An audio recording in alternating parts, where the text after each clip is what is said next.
In the 1980s, Ronald Reagan pitched a missile shield so ambitious it got nicknamed Star Wars. It sounded like science fiction, and the receipts were complicated. Now Donald Trump is talking about something called the Golden Dome. Is this a sequel, a rebrand, or a very expensive mood? Stay with me.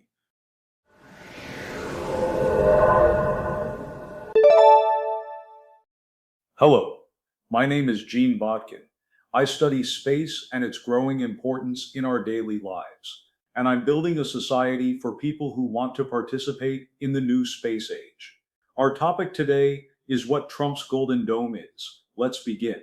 The Golden Dome is a proposed U.S. homeland missile defense effort to detect, track, and stop incoming missiles before they hit. The public pitch is national protection. The policy reality is a giant architecture choice with giant budget consequences. It started as an executive order-driven push, framed as urgent and fast. The timeline talked about being fielded within a few years, which is the sort of thing people say right before an engineer starts rubbing their temples. The concept has been described as a multi-layer system, mixing space and ground components. Think satellites for detection and tracking, then layers of interceptors and batteries on Earth. It is less one dome, more many programs wearing a trench coat. The name originally attached to the proposal was Iron Dome for America, a label that clearly borrowed its aura from the success stories of very localized missile defense. Over time, political messaging shifted, and the proposal was recast as the Golden Dome. That's more than a cosmetic tweak. It invites direct comparisons to Israel's Iron Dome system, even though the scale and complexity involved are fundamentally different. Israel's Iron Dome protects specific regions against short-range rockets and has achieved notable success in that niche. The Golden Dome idea, by contrast, is pitched as a sprawling shield for an entire continent against advanced ballistic and hypersonic threats. Slapping a familiar name on such an ambitious architecture changes how people picture it, for better or worse, and can obscure the very different technical and strategic challenges inherent in a nationwide defense system. The price tag is contested. Trump has cited about $175 billion. Other estimates run far higher, depending on what counts as success and how much is put in space. People can disagree on many things, but big defense programs do love surprise invoices.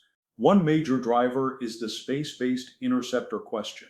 A satellite constellation that can actually intercept missiles is the expensive part, and cost ranges can stretch into the hundreds of billions over decades.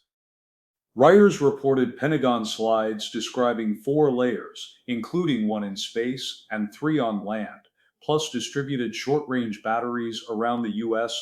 That sort of detail is what turns a slogan into procurement. The space piece is central, because tracking is the hard part. Spotting a missile launch is one problem. Keeping continuous track, especially against maneuvering systems, is another. That is why the plan leans on proliferated constellations. The Space Development Agency is already building missile warning and tracking layers through its proliferated architecture concept. That is relevant because Golden Dome can ride on work that is already funded and moving. Writers reported SDA awarding contracts for dozens of infrared tracking satellites in Tranche 3, intended to improve global missile warning and tracking. This is the unglamorous backbone: sensors, data, and refresh cycles. So why does this keep coming back? The threat set is changing. The public framing includes China and Russia, and the system is pitched as broad enough to handle more than a small rogue state scenario. Hypersonic systems are a big part of that sales pitch because they complicate interception and tracking. The point is not that hypersonics are magic, it's that they stress today's architectures and force new sensor coverage. Another reason is boost phase ambition. Stop a missile early while it is bright, hot, and predictable. That pushes you towards space-based assets because you cannot park interceptors next to every potential launch site on Earth.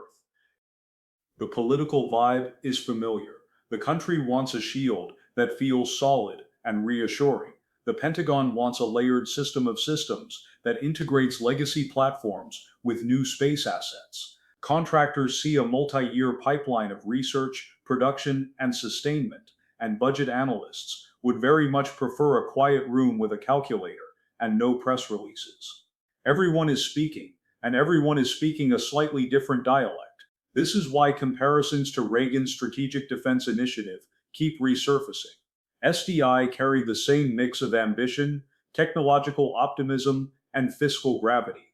It promised protection on a grand scale while igniting debates about feasibility, escalation, and cost. When a missile defense proposal grows large enough to shape strategy, budgets, and rhetoric all at once, history has a way of clearing its throat and reminding everyone that we have been here before.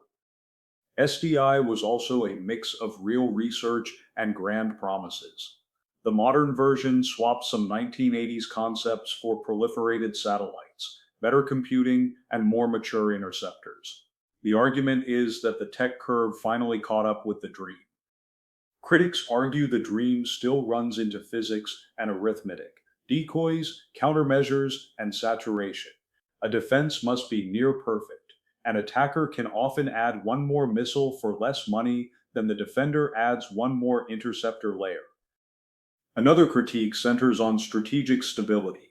Large-scale missile defense can unsettle the fragile balance that has governed nuclear deterrence for decades.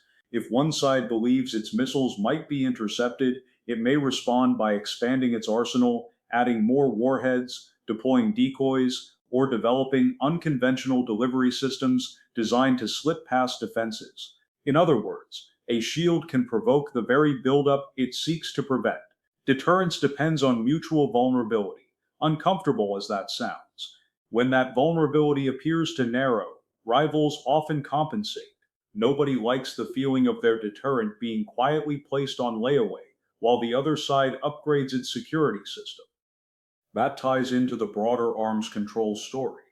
The ABM Treaty once limited nationwide defenses, and the US withdrawal in 2002 remains a reference point whenever missile defense expands, and Russia complains loudly in public.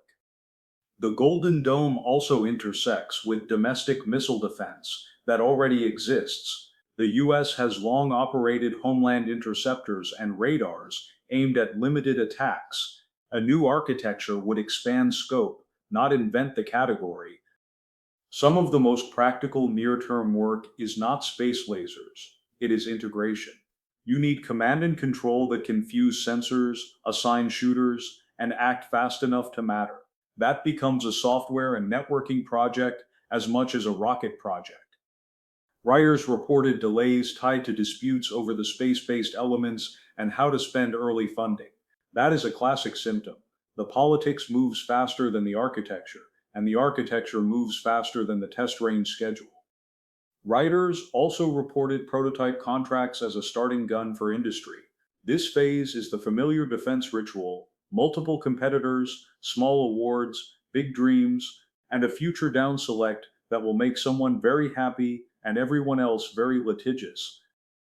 There has been consistent reporting about major technology companies and established defense contractors jockeying for position, particularly on the satellite and data architecture side of the effort. That is where the money and long-term leverage tend to accumulate. Space-based sensing is not a one-off hardware purchase. It is a recurring service model built on refresh cycles, software updates, and steady launch access. In practice, the program will rise or stall based on a handful of unglamorous but decisive factors. Who builds the infrared sensors? Who owns the networking backbone that ties them together? How reliably satellites can be launched and replenished? And who carries the burden of sustainment over decades? Interceptors make headlines. The quiet infrastructure underneath determines whether any of it works when it matters. Space is also where escalation anxiety shows up. If the US puts interceptors or related systems in orbit, rivals may treat US satellites as wartime targets. Suddenly, missile defense becomes space war planning, with worse coffee. International reactions have been blunt. China has criticized the plan as destabilizing and as a step toward militarizing space. That reaction is predictable, because every major power dislikes the other guy's shield, especially when it lives overhead. North Korea has also blasted the concept, framing it as aggressive. That tells you something important.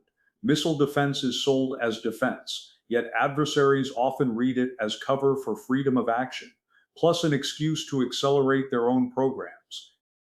The Greenland angle popped up in reporting as well, tied to geography, ground stations, and polar coverage. Whether that claim is sound or political theater, it shows how quickly space architecture turns into map politics.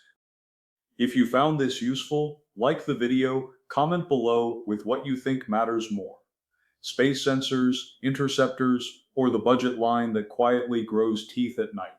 And subscribe to the channel. This has been Gene Botkin with Eleonardo. End transmission.